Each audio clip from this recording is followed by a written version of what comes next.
In AP Art History, you analyze the purpose and function of works of art across the entire world. This is going to be my reflection on my experience taking AP Art History this past year. Many times this year, my AP Art History lesson would be the highlight of my day. Even if you aren't thoroughly interested in art, the fact is the lessons often cover universal themes that everyone can relate to. And although we do study art, we also look into the artist's identity and the identity of the artwork. And in doing so, we learn a little bit about our own identity.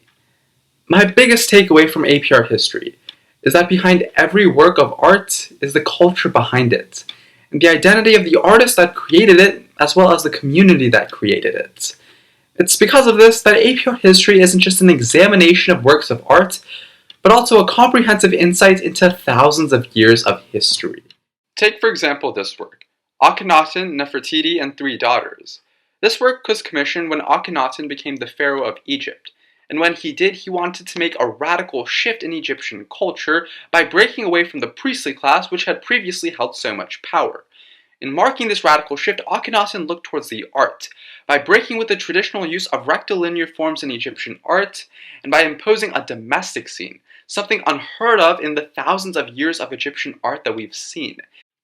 It's evident that art history has far-reaching ramifications on our studying of history, by allowing us to review history from different perspectives, that of the artist and that of the various communities, but also providing more of a personal lens, putting the situation in context.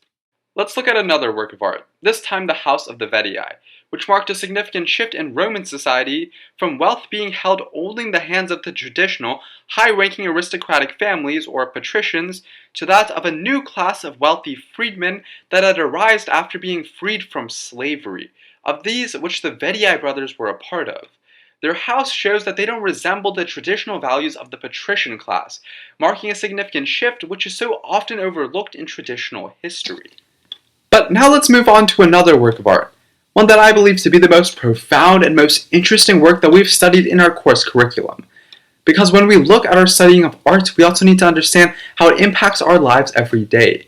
And for that reason, Maya Yang Lin's Vietnam War Memorial is one of the most profound works of art that we've studied in art history. Maya Yang Lin was just a teenager when she submitted her proposal for the Vietnam War Memorial. But it became very popular because it didn't try to hide the war, nor did it try to glorify the war, but rather it tried to show the war as it was, a gash on our country, one of the most contentious moments in our history, highlighting the numbers and the thousands of people that died, protecting our country for what many saw as a lost cause.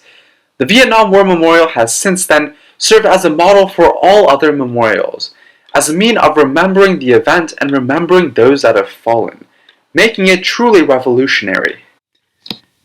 AP Art History has shown me that there is so much more to art than meets the eye. Art is a window to the past. It's a conversation with an artist. It's a way to look back and learn more for yourself. But that being said, you shouldn't just look at art to learn about past history. Rather, you should look at art to enjoy it, to embrace it, to take it in. Because although AP Art History does teach you a lot about history, it's a transformative experience. And it almost teaches you a whole new language, one that allows you to communicate with works of art.